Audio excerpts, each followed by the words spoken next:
We are as divided a culture as we certainly have seen in recent history, and have a lower degree of tolerance for those with whom we disagree. We're not collaborating face to face, we're not talking about things, we're not trying to come to a common ground, rather we're just kind of fighting. The only way that this is going to change is either through political leaders changing or through the voters changing in the context of basically seeing that the situation is not a good one. We put people into categories, right? If you're a Republican, you believe this, and you can't step out of line.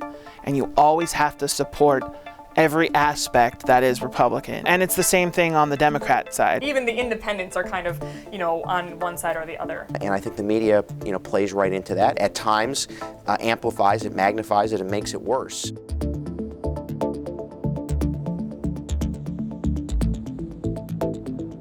Our news media has become more ideologically polarized, so they're no longer a safe forum of discussion. People are perceiving things through partisan lenses. That is, basically people hear and see what they want to hear and see. The fact is that more and more we as individuals prefer only to hear information that we agree with. And I think that's really dangerous in our society, that liberals will call conservatives fascists or homophobes, and likewise, the right is yelling at the left, calling them liberals and tree huggers. Everybody's calling each other names. Sadly, the public more and more, we more and more, want to get opinions. We want to hear argument.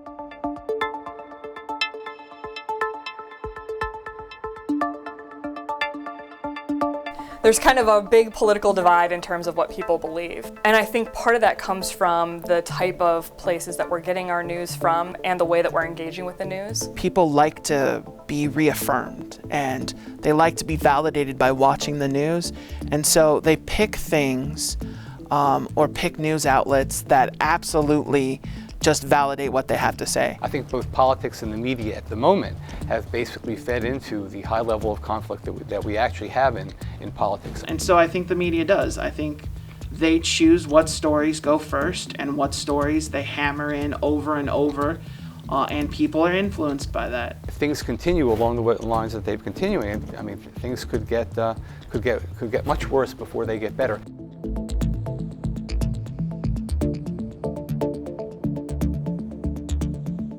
One of the worst that we have in the world of media is certainly social media. There is a real danger to the fact that if we are only communicating through social media, if we're only sending off these messages and these various states hate each other, for example, or are mobilizing against various senators or lawmakers, I think we do have a problem, right? It allows people to lie and to offer fake news and fake headlines.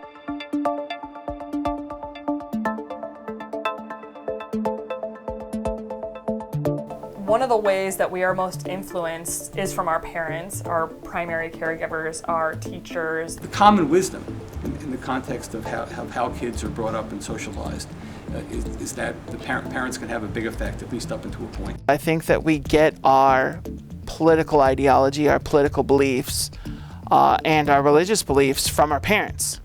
There certainly has been more and more conflict in families and over politics and ideology. Why should we be rude in the way we communicate to family members about our opinion? Why should we assume that our family members should only agree with us? Why can't we have honest conversations about the things we disagree? It's either you are directly aligned with your parents or you're the exact opposite, and that's your way of rebelling against them. If you have a parent that only reads one sort of newspaper and is outraged at whatever they read, that's going to easily translate to the child, right?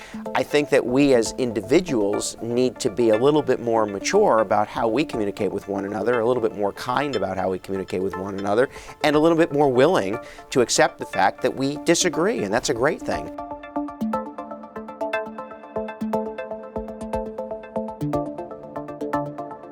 Fake news, alternative facts have been around forever. Propaganda using misleading information, twisting facts around. We've just had different names for it in different eras. The reality of it is people don't take the time to read the facts and like weigh the different opinions. Proliferation of fake news is possible because we have a country that's open and there's free speech, freedom of the press, and so forth. And the only way to combat that is basically through more free speech.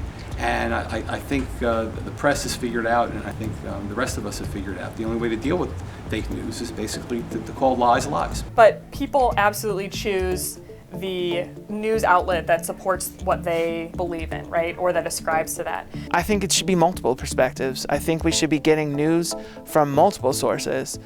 I think people want to believe what they read, and many times don't know what they're reading is or is not accurate. And I do think there needs to be a real effort by social media providers and by mainstream media to identify what is fact versus what is fiction, to identify when they're offering an opinion as opposed to offering information. What we do have to do is each of us as citizens has to take personal responsibility for looking at a broad diet of news sources and start to weigh different ideas.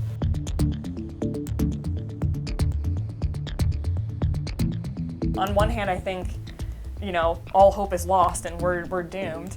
And on the other hand, I kind of see, especially when I step out of only engaging in the type of media that supports my own beliefs, that there is a lot of other things happening out there, and we are kind of using our voice to communicate the things that are important to us. So I like that it's not just marches, but now other government officials and other higher up people that are not just celebrities are speaking out and are kind of having their voice be counted, because I think that's important. The freedom of speech is foundational to this country. And the fact that there are millions and millions of people, not just in the United States, but outside of the United States, protesting, I think it is going to matter. And I think it has mattered. We have citizens showing up to the town meetings with their congressmen and voicing their opinion about healthcare and immigration and yelling and screaming at these events. I think that's wonderful. In terms of the ultimate resolution, I think the ultimate resolution depends on how political leaders respond, how the facts play out, and whether the positions taken by the rioters or protesters, or whether the positions that they take are proven to be the right ones.